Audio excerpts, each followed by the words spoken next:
Hey guys, welcome to the Nick from Millburn postgame show. I'm Nick from Millburn.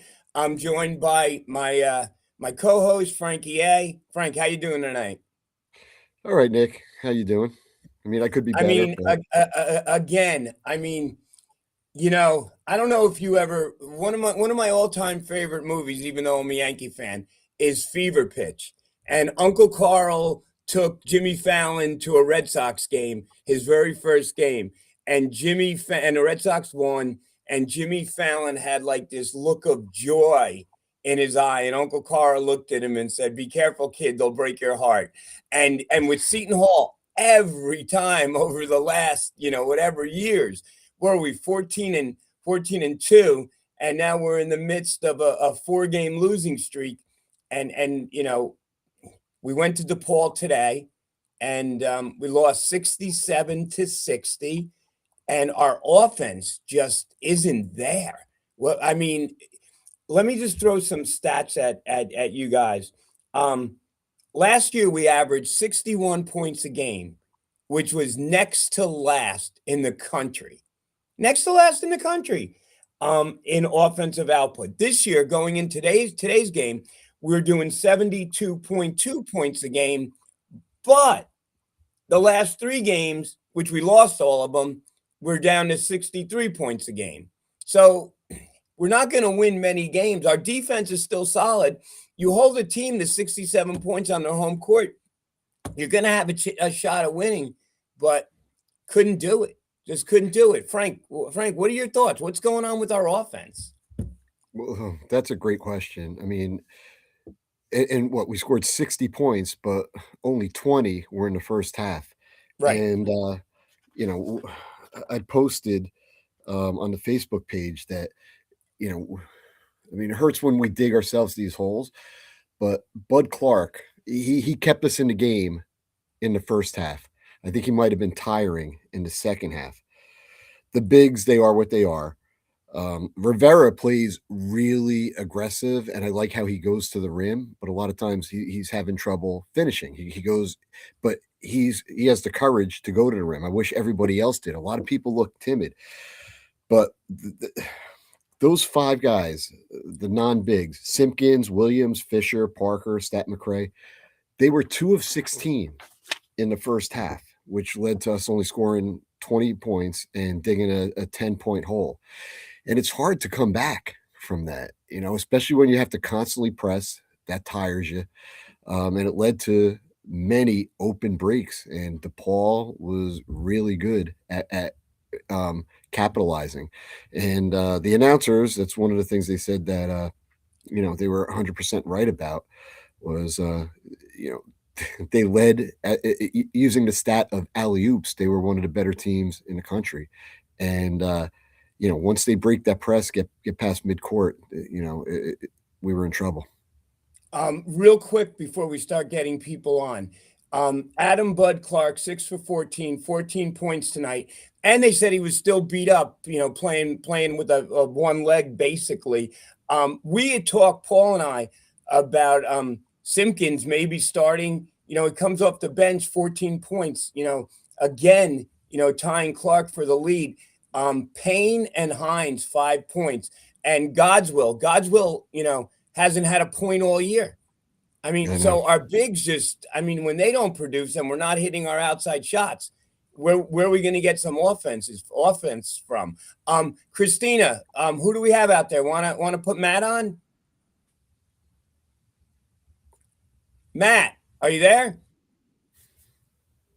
Matt, your microphone. Unmute your mic. Sorry about that. Oh, that's okay. Didn't think you were gonna put me on. Oh, of course. How you doing? I'm doing okay. I mean, What are your thoughts? where's the offense?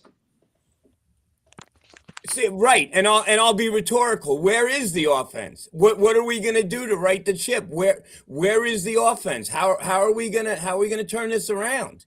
Because you can't. Last year we were next to last in the country, 60 points a game. Last 3 games, 63, and we scored 60 today. You're not going to win in the Big East with that offensive production. What are we going to do, Matt? um, we have to find scores. I mean, consistent scores. I mean, we need an offense that's going to produce. Um, if you watch all the teams in the Big East today, if you watch the UConn Villanova game, it was a very close game. Two great teams in our league. I guess the premier top two teams this year. Throw in St. John's there and make it three. They have offense. And it's the coach to draw up offense and get something going. I mean, you can't keep saying, we practice. We don't. If we don't practice well, we're not going to win games. That's not, great way to approach the game. I mean, I understand Bud's hurt a little bit there with that groin injury. But if that's the case, then, there's got to be off the bench people that have to score. I mean, what happened since January 10th? I mean, that's what I want to know. I mean, 2 weeks later, and it's like our whole season fell apart. I know we lost to UConn, and now we just keep losing, and we keep digging ourselves in a hole every game. We haven't fixed that problem, and it comes back to our offense not scoring in the beginning of the game. Some games we have great offense. I mean, so like these next two games at home are going to show where we are. Can we right the ship and, try to, do. But I agree, Nick, 60 points is not going to do it in the Big East. You know, um, you know, free throws are important to keep you in the game. And, do we need to shoot the three all the time when we're down? No. We should chip away at the lead, going there. But it just seems like we're out of rhythm on offense. And 2 weeks ago, we were fine. And now we're just, you know, I just think we're not there. Somebody needs to get inside and find out what's going on. Yeah. Yeah. Because I think, Matt, to your point, I think this team was built defensive first, and we were scoring in transition, creating turnovers. And then our half court game, while not great, Williams was hitting some shots, Stanton McRae was hitting some shots, and Simpkins. And plus we were getting some inside play from Hines and Payne, and it just seems that everyone's like in a slump at the same time. Would you do anything, Matt, to shake up the starting lineup a little bit, to something different? Do you think it on the women's side? I know they were having some struggles and coach mixed things up a little bit. Would you do that on the men's side? And if so, what would you do? I would look at the last 5 games, who's been scoring the points. I mean, I know it's been up and down, whatever, but I would look who's scoring and put them as the starting and see if they could, right the ship. So let me ask you this: would you start Simpkins? Yes. Yeah, and who would you sit? Williams or Stanton McRae was only 1 for 6 tonight. Yeah. What happened since Hawaii? Yeah. That's what's been going around. Like he like fell in a shooting slump, and I know we had other players from other years that went in shooting slumps, but I hope there's the coaching staff to kind of there. No, I would not. I would probably. It's tough. It's between him and Williams. Williams and Stanton. I don't really know between the two of them who you would sit. You know, Payne better get his game back. He was a little iffy the last couple of games. And then again, we had a lot of turnovers again, and most of them were like passing some turnovers. Um, you know, uh, but yeah, I agree. Defense, we have a really good defense. And you saw it towards the end of tonight's game. It was there. But if that is sustainable for 40 minutes, we're in every game and right there. So, but it's just as far as what else to shake up the lineup. Do you sit Payne and you go with a smaller lineup and start Hines instead to send the message. I don't know. I mean, that's as we used to joke with Willard, the adjustments you make at halftime to kind of, pull out a second half win. But you didn't see that today. Let me ask you one more thing. Would you, and we've been talking about this all year, and now might not be a great game to use as an example, but would you play Hines and Payne together?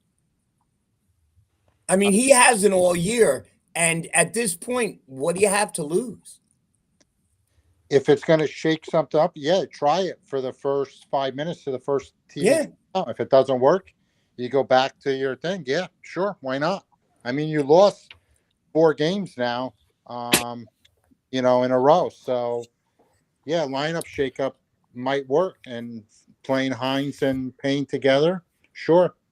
I mean, I was expecting, Elijah Fisher to step up and have a pretty good game, because he played at DePaul. He's been slumping too, but only 12 minutes, took 2 shots, 1 point. So he really nothing from the 4 position. So maybe we should shake it up and put Payne and Hines together. Frank, what are your thoughts before we get someone else on? About starting having both of them in at the same time, or just changing the lineup? Doing something. Just doing something. Well, I mean, the strange thing to me, I mean, when Matt was talking about putting those guys in, I was looking at the stats. Simpkins and let's see. Yeah, no, Simpkins and Williams, they finished with respectable shooting percentages, 5 of 11 and 5 of 13 respectively. But in the first half was when they dug the hole. And I don't know what the issue is. I don't know if they're not feeling comfortable and not being aggressive. And that's why I brought up Josh Rivera before, because he looks like he's really aggressive and he'll take a shot, even though his shooting percentage isn't that great. He'll go ahead and try to make something happen. The other guys seem to look timid until we're down by 15 points. Then they looked like they calmed down, and that's when they started knocking down the shots. So I don't know if it's going to make that much of a difference, or if having one of them in versus the other is the big thing.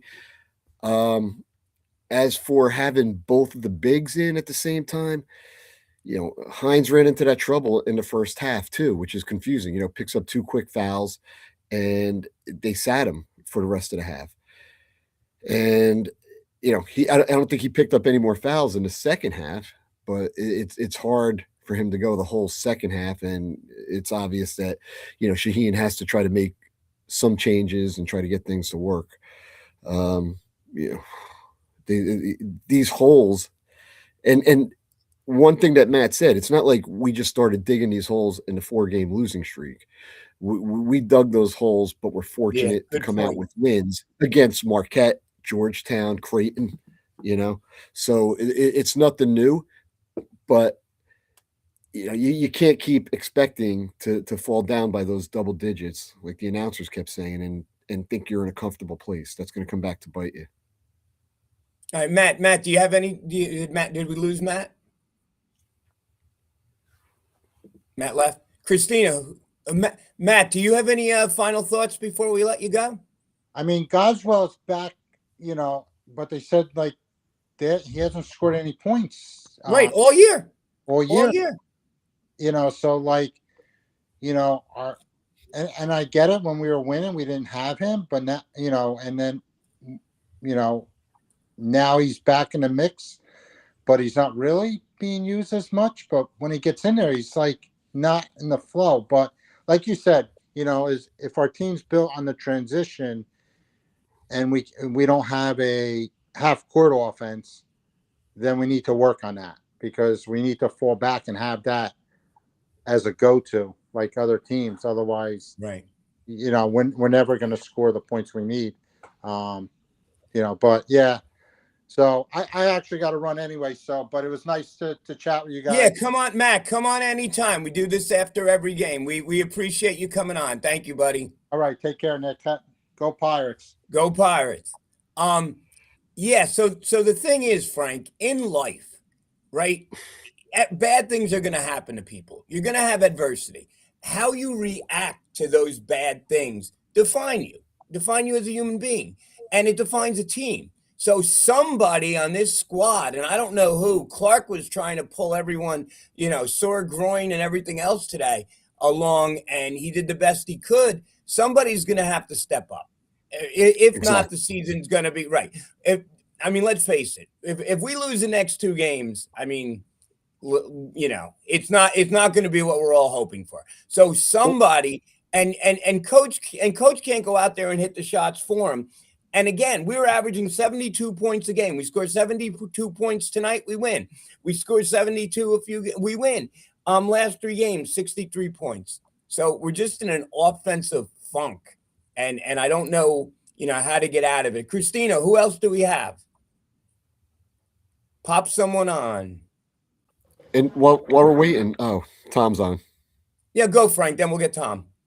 No, what I was going to say is what I've noticed a lot lately, and it happened in the first half when they took Bud out, and I know he had a couple of miscommunications with AJ, and AJ also had, but we had about 3 or 4 turnovers in 4 or 5 different trips down the floor, and those are missed opportunities on top of the woeful shooting percentages, and I'm hoping that's going to calm down too. This was the first game all year when I saw frustration, when I saw awful. As a coach, you look at body language. There was awful body language. There were guys pointing fingers. It just, we didn't have that. And when you start losing, sometimes it spirals. And that's what I saw tonight. Tom, what are your thoughts? Yeah. Yeah, even from Shaw. He sat a lot. He normally doesn't sit, and his body language was just he he can't shoot, he can't dribble, he can't do everything. He can't do that, and I think he's realizing this is what I have from an offensive standpoint. The first half, our ball spacing was horrible. Our quality, we had no quality shots in the first half. Right. We had none. We shot 28% from 3. They shot 36%. It was a weird second half. He didn't start Mike Williams, and then Mike Williams comes off the bench, and there he's a little igniter. He hit a 3, and he had a couple baskets. I'm concerned. Hines didn't play much at all in the second half. There's a huge concern, and I think you said it. If we don't win the next 2, where do we go from here? What type of team are we going to be going forward? One of my friends is he's the offensive coordinator for the University of New Mexico, who's playing Nevada. I'll be watching that game.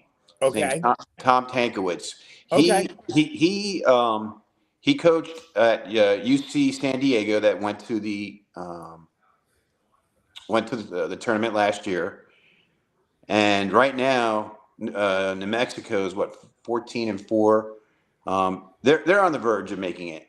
Didn't young Patino coach at New Mexico? Yep. And he's coaching against Steve Alford tonight. You know who Steve Alford is, right? Oh yeah. Oh, yeah. So he is assigned as the offensive coordinator for both teams, and he's been successful. And the reason why I'm bringing that up is they shoot threes.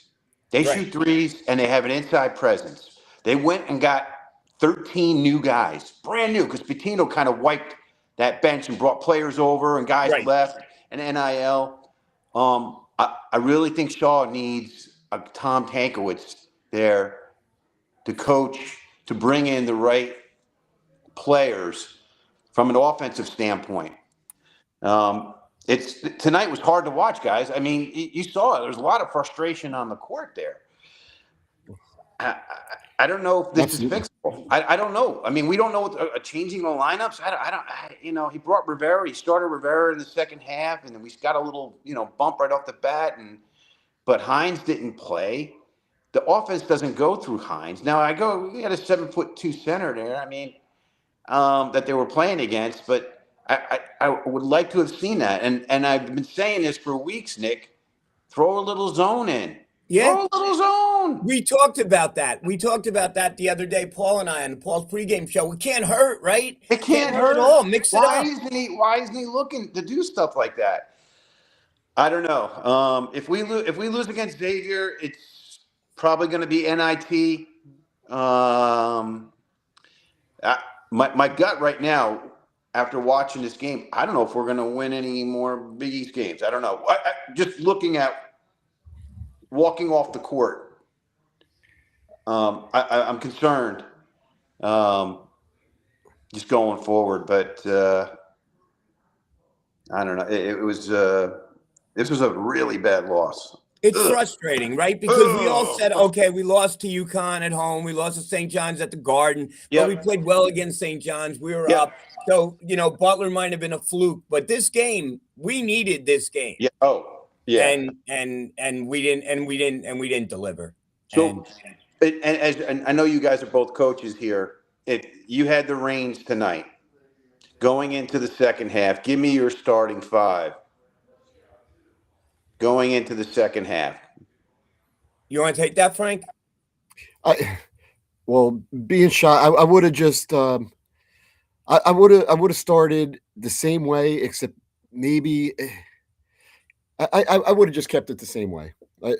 As I wouldn't have brought in Rivera. I would have just kept it the same starting five and then made adjustments really quick. I was hoping. I was scared that Hines was going to pick up more fouls in the second half like he did in the first. So I was hoping to save him, but he didn't really pick up many more fouls, and he didn't really get a lot of playing time either in the second half, right? No, but not personally, I would have kept it the same. I like Simpkins coming in, and I was thinking the game was still within reach then, and I was hoping that we could come off. And we did cut it to 36-33. Cut and down then there was to a couple. 6, yeah. There was a couple of key plays, especially, but that's when I think Clark started tiring. He made a bunch of mid-range jumpers in the first half, and he was trying to carry the team. And I think his legs, especially with the cramp or the Charlie horse that he has, I think he started tiring, and he started missing some shots that he would normally make, especially that one when it was I think it was 36-33, and DePaul wound up scoring. Then Clark got in the lane, had a wide open layup, and he was short. And then they came back down and hit a three or something like that. And then you just felt like the game, it felt like we were back out of reach again. I'm a believer, and we've talked about this. That and Tom, you've seen the game evolve. It's almost positionless, right? So at one point, just play your five best players, who I think we could say are Payne, Hines, Clark, Simpkins, and Stanton McCray. But maybe I would have taken one of the bigs and not put them together yet in the start of second half and put in Parker as kind of a spark plug, because we had to kind of catch up a little bit. But no one's hitting shots. So at the end of the day, it doesn't, we need to just get the ball at a hope, score in transition. And our press has not been as effective as it has been earlier in the season. And I think that's a big factor. We outshot them. We shot 60. We were 23 of 61, and they were 17 of 42. They were more efficient points per. They were at 1 point, little over 1.3, and we were at 99.6. So, right, you look at that stat, you're not going to win. No, you're not going to win. You're not going to win.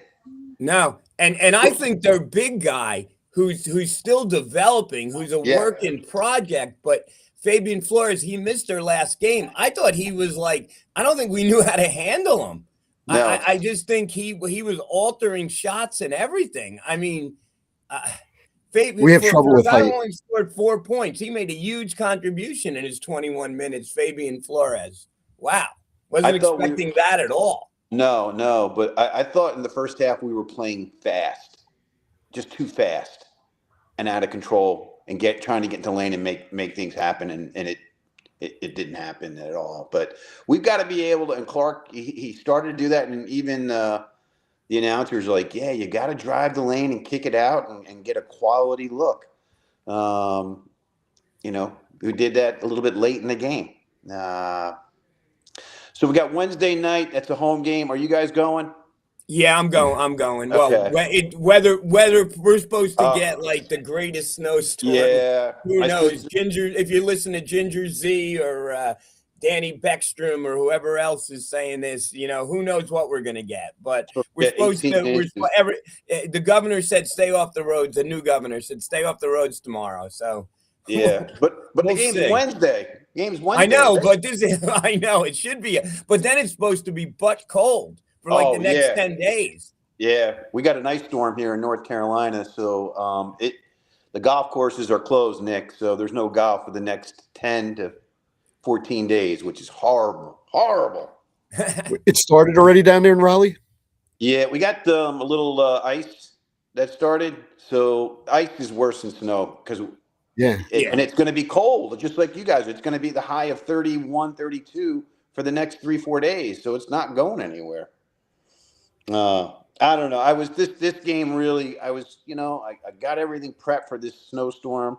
It's 5 o'clock. I'm getting ready to watch the game. I was hoping to have a great post-game show here. Like we're back on track. We're ready to go. We got Nick and Frank, and didn't happen.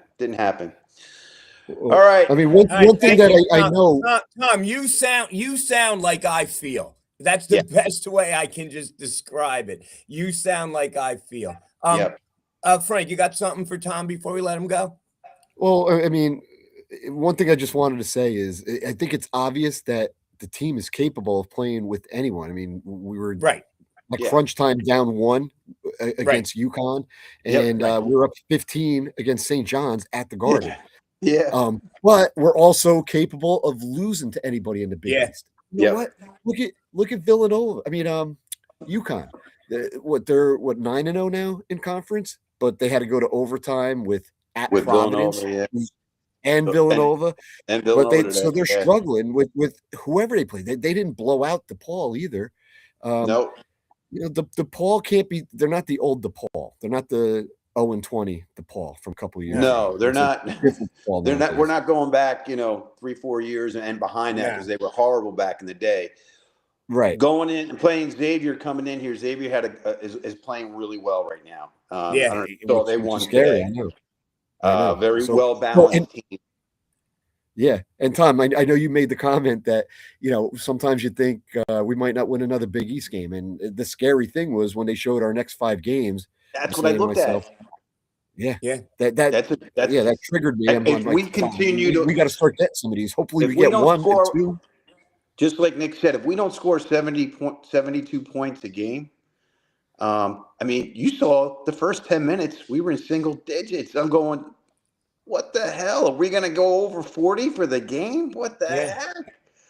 And then, it's basketball. You get on a little run and, score like 10 points in 2 minutes. And but if we're not scoring, and Nick, you put it out there, it's 72 points. We've got to be around there. Yeah. I wouldn't say give or take. I think we got to hit 72 and higher in order to have a chance to win, especially with Xavier, who scores quite a bit. We got to score.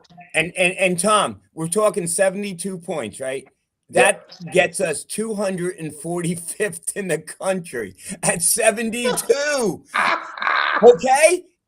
I mean, I know I repeat myself a lot, but last year we were next to last at 60. We can't go back there. We guys, everyone agrees. Shaw's a great defensive coach. We play great defense.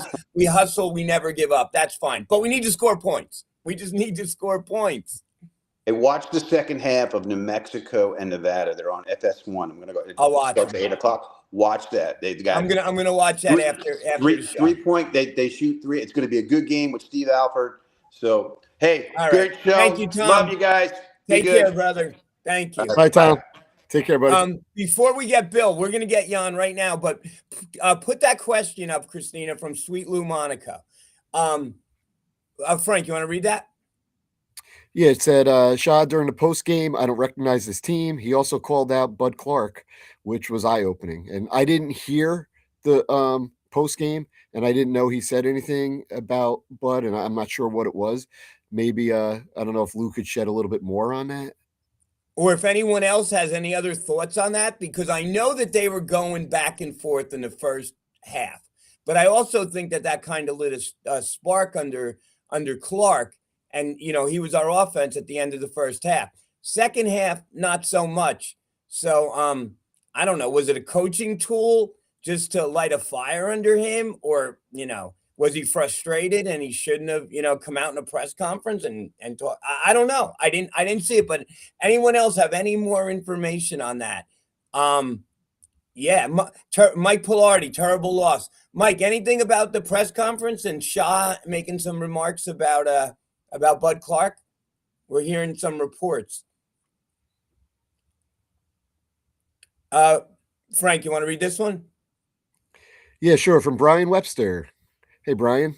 Can't stay long. This offensive pace actually kills this team and exposes that they don't run a great offense.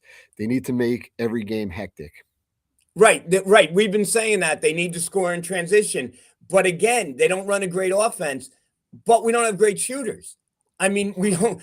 I mean, if you look at everyone's stats, they were all at schools that were they weren't Big East caliber, and they were shooting. I think the highest was less than 30 or 30% from threes, and I don't know if it's the offensive set that we run or just our players. But this team was built to score in transition, and when we don't get that going, it's just not gonna happen. He's been on in waiting in the green room for a long time. Christina, pop Bill up. Bill, what's up, bro? What's up? Bill got his hat on too. We all got our hats on. Frank, you want to take the next comment? What's up, Frank? From Sweet Hey, Lou? Bill. Yeah, sure. How you doing? So Lou's commenting on and quoting what Shaheen said. He said he is not, meaning Bud Clark, is not facilitating the offense and is not providing the spark that they need to be a leader he wants and one that he needs to be. So he called his point guard out in public to try to light a fire under him. Let's see if it works. Part of me is wondering, and when Bud got pulled and he went to the bench and he started pointing and complaining about AJ, I think maybe Shaheen doesn't want any of that, and I think that's what set him off. That's just Yeah, opinion. that's what happened. Wait, what, Bill? What? And then he also said the team's not matching the other team's physicality. Again, though, but we're committing fouls. I mean, Yeah, I think the Seton Hall team needs a fire lit under him, and that's why he's calling his team Bud Clark out. I think it could start a spark.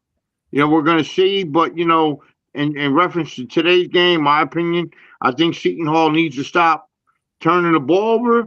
They need to stop. They need to start shooting their free throws and be physical on the boards. As far as the ball spacing, I think the team needs better ball handlers. You can't be like Lou, like Frank said, and you even said, Nick. You're down 10 or 15, and you want to have a big comeback in the second half. It's not happening. Something's wrong, and that's what Shaheen Holloway has to start off with his point guard who leads his ship. If he has to call him out in public, he will. He's doing it maybe because of a spark team, maybe because of his play. We'll have to see come Wednesday night when they play Xavier, and they have to win that game. It's that's another must win. But Frank, let me ask you, and on Bill's point, okay, calling out Clark. I didn't think Clark played all that badly, right? Like, No, right?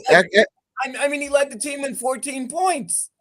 Right. So I just think it goes back. No, I think it goes back to when he came out. It looked like he was complaining to the bench about AJ not being in certain spots, and I think that's what set Shaw off.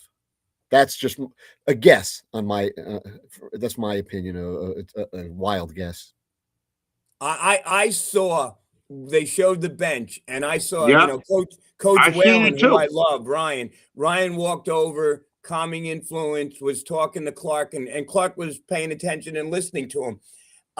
Wish I could read lips at that point, but I think that's what you said. But again, it's frustration, right? You have a Yep. 3-game losing streak. You're losing these Yep. games. You go to DePaul, and now you trail at the beginning of the game, and people are going to get. That's just human nature, right? So Yep. we are at a turning point right now. He called out Okay. his starting point guard. So Yep. guys, that could either go one of two ways, right? Exactly. Right. What do you think, Bill? What's you've been around sports for 50 years? He also got a technical attack from the ref during the game also, and sometimes now I'm learning college basketball and going to these games. Why are they getting the technical fouls? I think it's either one, to spark the team or questioning calls. But I think this team needs a fire, and I think if Bud Clark he wants his players, like he says, Shaheen Holloway, he wants his players to be accountable. They have to be accountable for these losses. Either way, whoever wins, they got to be accountable. Here's a team that started off 14 and 2, Frank, and now we're 14 and 2, and the best start ever in Seton Hall history. Now they're 14 and 5. They're 4 and 5 in the conference. They dropped below 500, and this is mediocre basketball. You have to be accountable for your actions, and that's why Shaheen Holloway has called his point guard out and said, "Listen, we have to be accountable. We must not. This should not be tolerated." Like he said in the post-game press conference, recognize of the players, for their shooting, for their mishandling of a ball strips, you know what I mean? Whatever. They have to change the environment of this game, or this season is like Tom said, hey, win or lose, you've got to win these games coming up. Xavier and Marquette, they are big games to come up, and they have to get some way of getting motivated. If this is the way to motivate this team to call the point guard out and be accountable, oh well, so be it then. Frank, your thoughts on what Bill said? No, I think he's right, and I don't think he would have called him out if Clark didn't have that body language when he went to the bench when he was pulled, and it seemingly to me it looked like Clark was putting the blame on everybody else, and you can't have that from your leader. I love Clark. I think he's a great player, and I think he's tremendous talent, and I think he's going to be good. But Shaheen's trying to prep these guys, for the long haul. Shaheen has never been blessed with the type of talent that UConn has, or even Villanova, St. John's, of course. He doesn't have those kind of people, playing for him. He didn't have it when he was at St. Peter's either. But by the end of the year, he got them where they needed to be.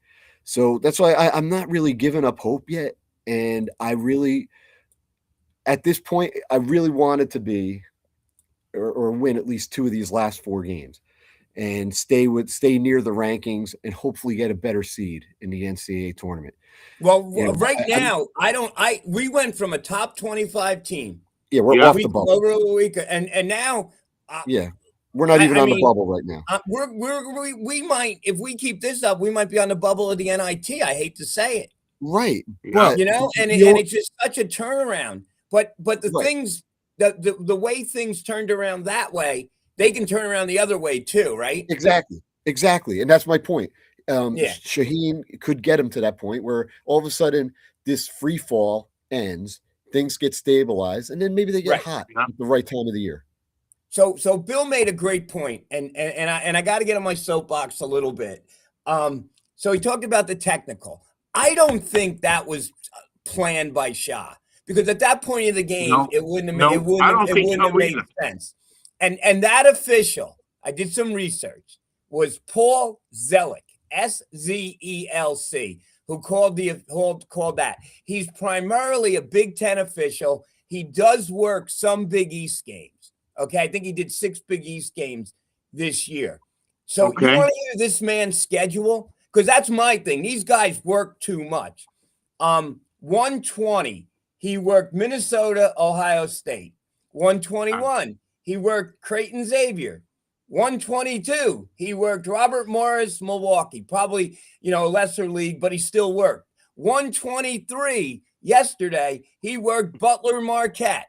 And then he worked us today, and I'm sure he's working tomorrow. So 1, 2, 3, 4, 5. These 5, 6 games in a row, they don't play 5 or 6 games in a row. This is insane. I know there's a short amount of games, right? And make your money when you can. And Bill told me, and I don't know if this is true, but Bill, what did you tell me these guys make a game? Was it $4,000 a game? $4,000 a game. So he had That's what they told. Listen, when we was at the Seton Hall women's game, we just happened to ask one of the officials how much the official make. They said 4,000. 4,000 a game. I don't even make $4,000 a year. Oh my God. He made that's a $20,000 week. I mean, no wonder they're working so much, but it's crazy how you can go run but maybe he didn't sleep well, but come on, you gotta when these coaches get on you, unless they show you up, right? Unless they Earl Weaver and kick dirt at you and all this other nonsense. Yep. Words, what are they gonna say? You can't let that stuff. Lou Monaco said, my buddy Lou Monaco, he said on the technical, he had no idea what it was. For all I said was call the same fouls the other way too. Then the T came. Yeah, that's no reason to give a technical. That was Paul Zelek either being tired because he's worked 5 games in a row, or him just trying to exert some authority out there. I mean, that was crazy. I mean, there are games when they can't find us. So whatever. I didn't criticize. I'm stating facts. I didn't say exactly. I understand that. I didn't question anything. I'm stating a fact that the guys worked 5 games in a row in 5 days in probably 5 different states, and I'm saying that he gave Shaw technical, and then Lou said Shaw's words. So no one's gonna find me, but it is what it is. Wrong anyway. It is what it is. All right, Nick. Enough official talk. Because look, we didn't lose. The officials didn't lose the game for us today, right? Nope. Our play lost the game. And Bill, you are fired up. I've never seen you this fired up. This is great. You got to work 15 hours tomorrow or something in this. No. I'm not working until Monday, man. I don't do that stuff no more. That snow removal stuff. I don't do that stuff no more. All right, someone read what Lou said. Lou also said that the refs are calling a different game that Shot is not used to ever since the UConn game. Yeah, I believe that. I believe it too. I mean, I see it. I mean, but look, Brian O'Connell was one of the officials today. Brian O'Connell, in my mind, is the best official in the Big East. Okay, and I think Brian O'Connell gives you a fair shake, and he lets them play a little bit. But yeah, I think I don't know. The supervisor of officials, and Gene Burley is going to love this, in the Big East. Gene, I did my homework, brother. John Cahill. John Cahill, his Gene's favorite official, is a head official. And maybe, I don't know, maybe they got a memo to call a game tighter. I have no idea. But I've noticed it different. Right, Frank, if Shaw noticed it, Bill noticed it. I mean, have you noticed it? Yeah, and I've noticed some inconsistencies too. I know a lot of people were talking about breeding, how he has a really tight whistle and he calls a lot of fouls, especially in that Seton Hall Butler game. Today, I rewatched that UConn Villanova game, which was a great game. But, he was one of the referees out there, and both teams were aggressive. Villanova's defense was great. They were in everybody's face, just like we usually are. But the funny thing is, I looked at my son. I said, "There's 5 fouls between both of these teams, and the first half's almost over." I couldn't believe the lack of the whistle. Yeah, that's not a James Breeding game, right? No, No. he usually calls so many. I mean, somebody said, the metrics. He gets so many big games, especially Final Fours, because his metrics are good. He doesn't miss a lot of foul calls. But the person who was doing this podcast said the reason why he doesn't miss anything is because he's always constantly calling fouls. But today, and I don't think it was really that clean. I thought they just let them play sort of the way we need to be if we're going to be successful. They need to let us play. James Breeding was the crew chief on Seton Hall and Butler, right? Mm. How many fouls do you think he called against Butler that game? I'm not holding you to it. Guess. 26? 19. How many Okay. fouls do you think he called against Seton Hall? Was it 41? 27. Oh, that was okay. So it's not as bad as I thought. So 20, but still 27-19. He worked Texas A&M, Mississippi State on the 21st, 18-18. I mean, I don't know. 27-19 seems high, but you said today he wasn't so whistle happy. My point was that he likes to blow the whistle and he calls it tight, but I don't know. Maybe it's our style of play. Maybe we're just being overly aggressive. Maybe we're not moving our feet enough. Maybe they think we're reaching a little bit. I don't know, but it just seems. And Paul, just a fan, in his pregame show, said one of the keys to the game is for us not letting the other team get in a double bonus so early. And we let them get in a double bonus in the second half, and we're dead. And some of their guys, I mean, I wish we had guys that were able to knock it down consistently. It just seemed like DePaul did. When they had open looks, maybe they would miss one here and there, but they were draining. They were draining key shots when they needed them. We started hitting some towards the end, as I said, when the pressure was off. But I thought C.J. Gunn played well. I think C.J. Gunn's a player. I mean, yeah, C.J. Gunn is like the player you go to when you need points. And right now, I don't know if we have that.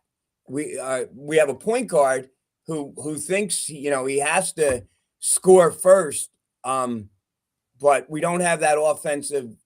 We don't have an Isaiah Whitehead. We don't have Miles Powell. We don't have Almir Dawes even. We don't have anyone like that. Yeah, exactly. We could go back and back, Calandrillo, Tynes, Gallus, et cetera. But we don't have that. I don't know. We don't have that guy who could just light it up. I thought McCray was going to be that guy. I really did. Yeah, so did I. Yeah. Bill, what do you think? Do you think it's just a shooting slump or I don't know, or the numbers? I think what Bobby said is the January swoon. That's what it's called. The January swoon. I love Bobby, and Bobby, I hope you're making good money DJing right now, wherever you are. But Bobby is not a KW fan. And you know what? Bobby, KW's not swooning in Nova right now. They almost pulled off a great upset today. So I don't know about this swoon business or slump business or whatever, but these guys will say anything. Just kidding, Nick. Just kidding, man. No, Bobby did say that. He said it's the Willard swoon, the Willard January swoon. But if it is a swoon, then I'll be happy because that means we're going to be coming out of this. Right. Yep. I think we're going to get out of it. I think we just need to, improve on our mistakes. The free throw shooting, the turnovers at key times. We had Adam Bud Clark. He had 14 points. He was 6 for 14. He had 3 rebounds. I mean, we had a better second half, like Frank said. Mike Williams had 11 points, 5 for 12, 3 rebounds.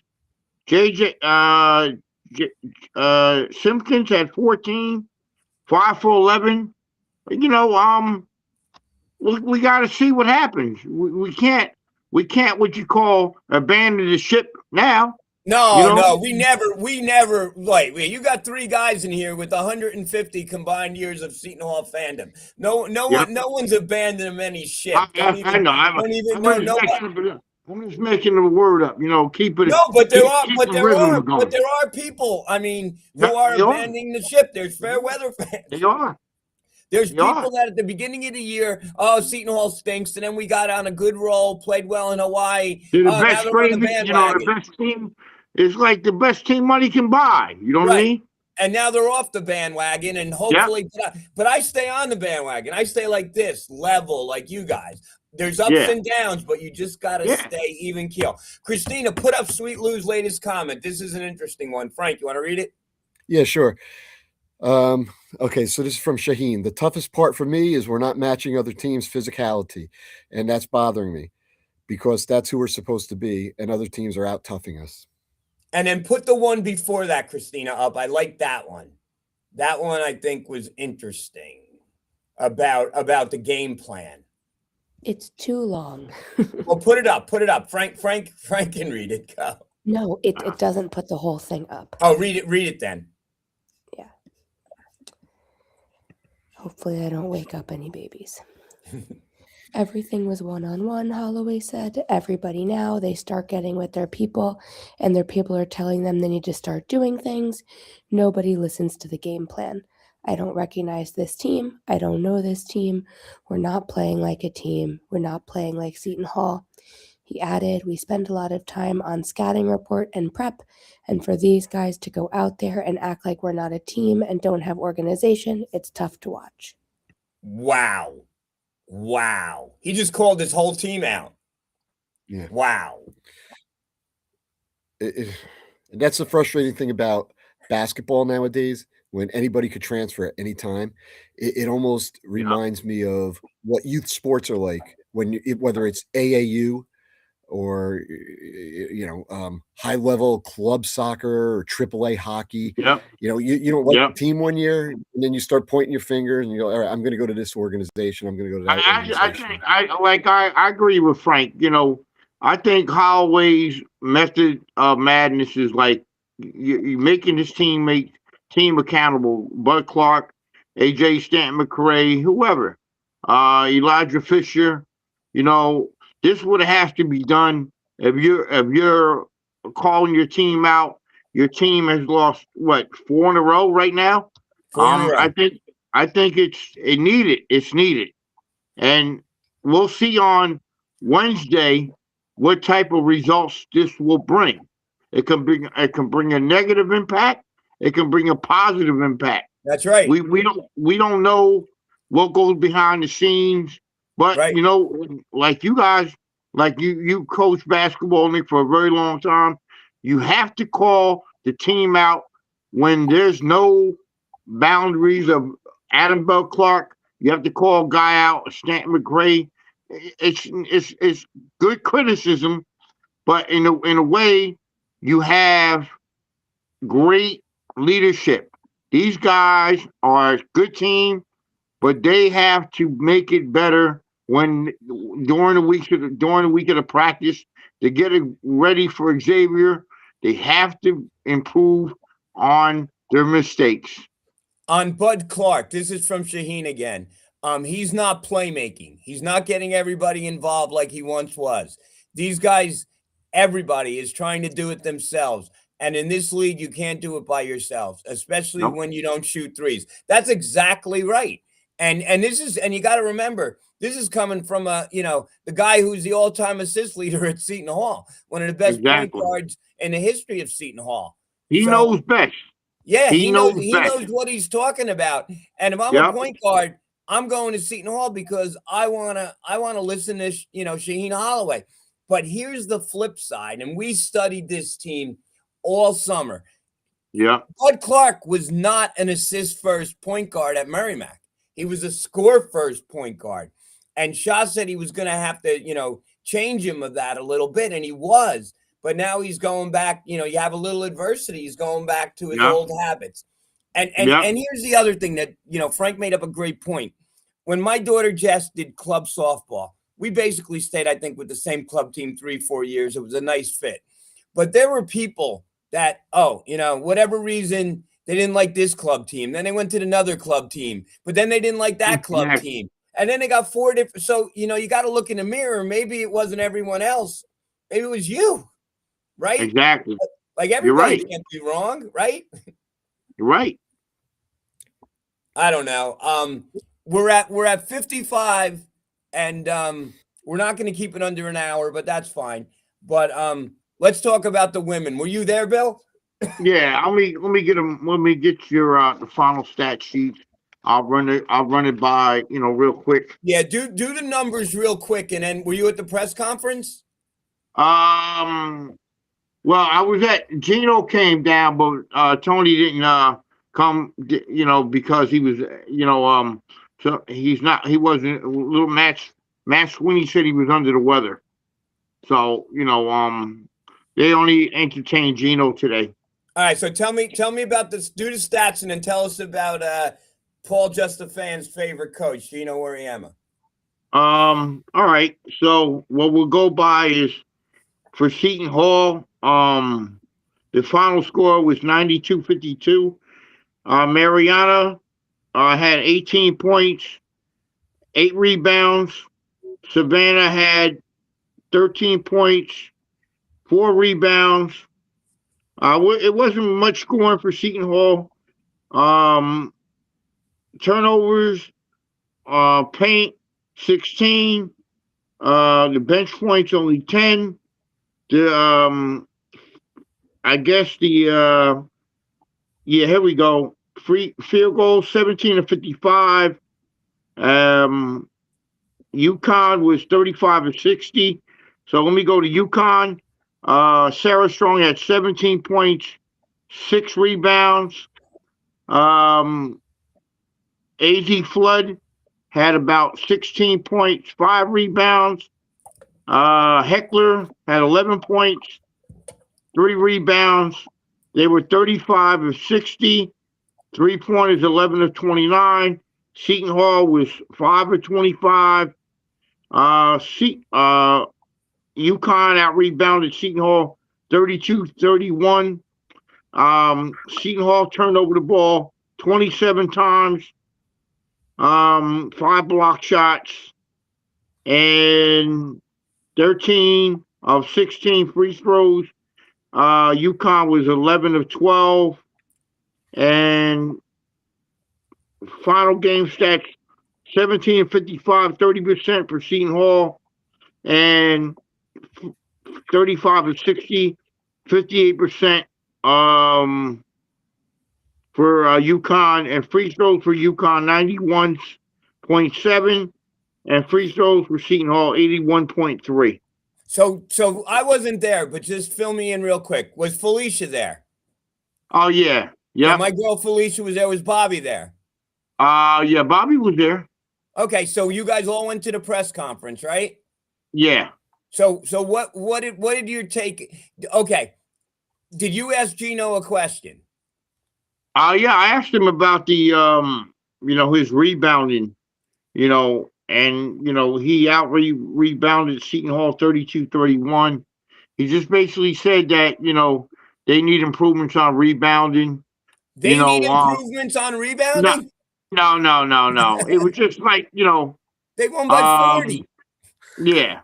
So was Gino happy? Yeah, he was kind of happy. Overall, he was kind of happy with his team performance, and he was just on the rail for about a half, for 20 minutes talking about the game, other stuff.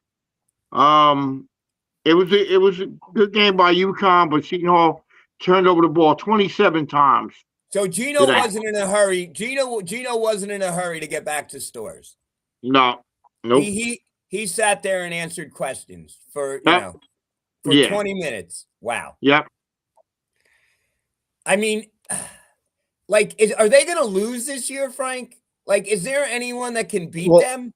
Vanderbilt. You never know what could happen in the NCAA tournament, especially when they get into the final 8. Maybe an upset could possibly happen. I don't see any team in the Big East that could possibly No. beat them. So One let thing I me want to tell you, Bill, I don't know if you caught this, but Gino was what? very upset in the first quarter. Very upset. He called the Yeah, I timeout and mean, he ripped them. Seton Hall actually came out with a little like a surprise, real quick, like from Venezuela. A Mhm. couple good threes she had, in the first couple minutes of this game, and Savannah had one other too. than that, yeah, exactly.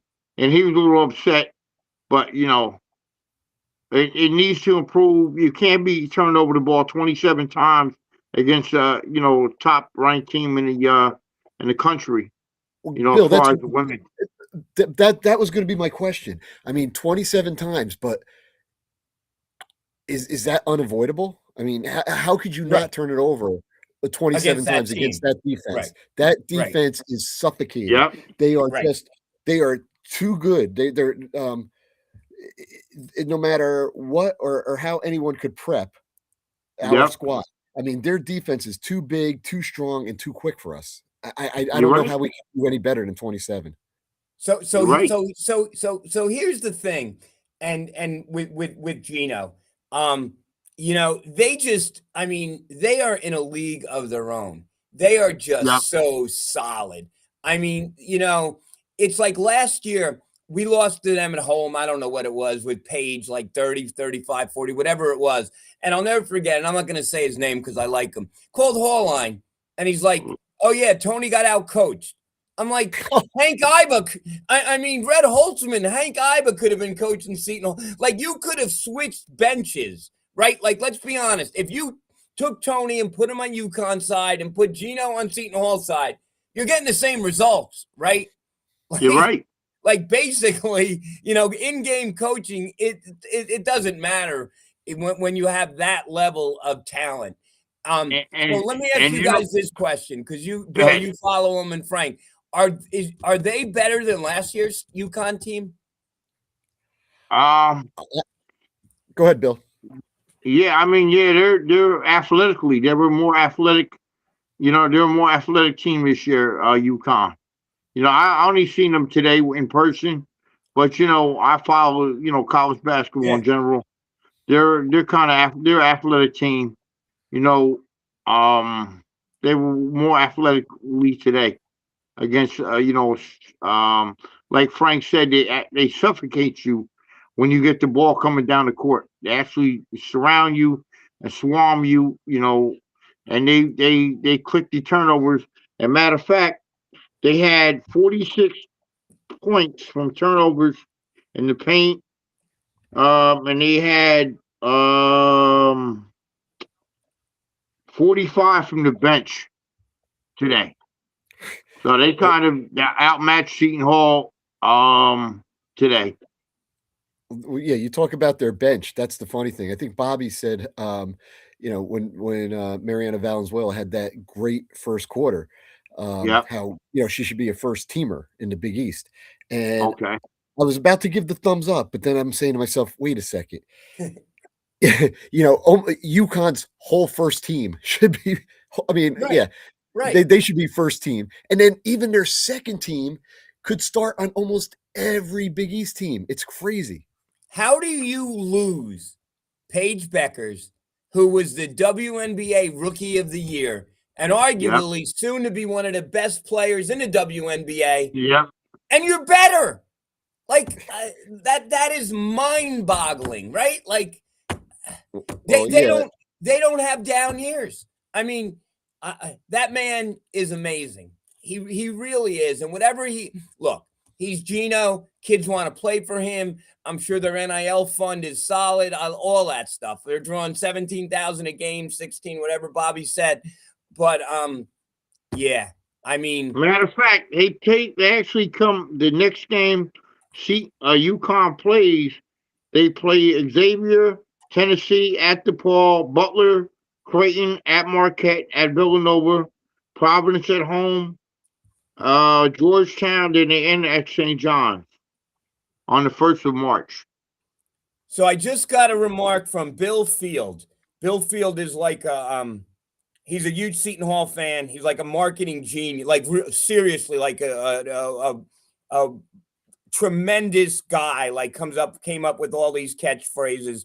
And I asked him to come on. He's like, too depressed to watch a sad display of offensive hoops. I mean, yeah, I can't argue with you, right? But still, come on. I mean, so we're gonna. I'm getting our executive producer is telling me to wrap it up. So first, I want to thank Bobby, Eli, Tom Eccles, Patrick Min, everyone for giving us this opportunity. I don't do that enough for Surge Sports. This is a very popular show. We're getting anywhere between 2,500 to 4,000 plus views. I like to thank Bill and Frank. Frank, final thoughts. One final thought. Jake from Connecticut texted and he said, sorry he couldn't join us, but due to the fact that the men's game went into overtime, and by the time he left Hartford after the press conference up there and got back to campus and had to eat dinner, he wasn't prepared to jump on with us. The final thoughts, hopefully this is the end of the skid, and hopefully we could right the ship. As I said, we could play with anybody in the Big East, and we could also lose to anybody in the Big East, and it goes that way for almost every look. St. John's almost lost today. They almost lost to Seton Hall. And they could give anybody a run in the Big East. That's going to be there's going to be a lot of good games out there with some of those teams that are up on the top. They could wind up hitting a little skid themselves. So season's not over. We're just about halfway through. Hopefully we have a better second half. Bill, final thoughts. I agree. Echo with Frank's settlements. I think Seton Hall will get better. They hopefully break the skid on Wednesday. And beat Xavier and Marquette at home. And we have a long way to go. Don't count the ship because it hasn't sank yet. There you go. You got to be supportive all the way to the end. And that's my final thoughts. Okay, my final thoughts are: one, Bill, did you go to ShopRite yet? I did that yesterday. You did that yesterday. My wife ShopRite has nothing left at this point. My wife, that's why Eli's not on the show. He's at ShopRite. He's too busy. My wife was at ShopRite at 7:00 this morning, and she said by the time she left ShopRite, there were no carts available. My God. Oh my God. So my final thoughts, real quick. I appreciate you guys. Frank, you're like the opener. You're like Ron Guidry. You're the opener. We set a nice tone, and then when the show dips a little bit, bring on our closer, Bill. And Bill, you had energy today. You definitely closed it out.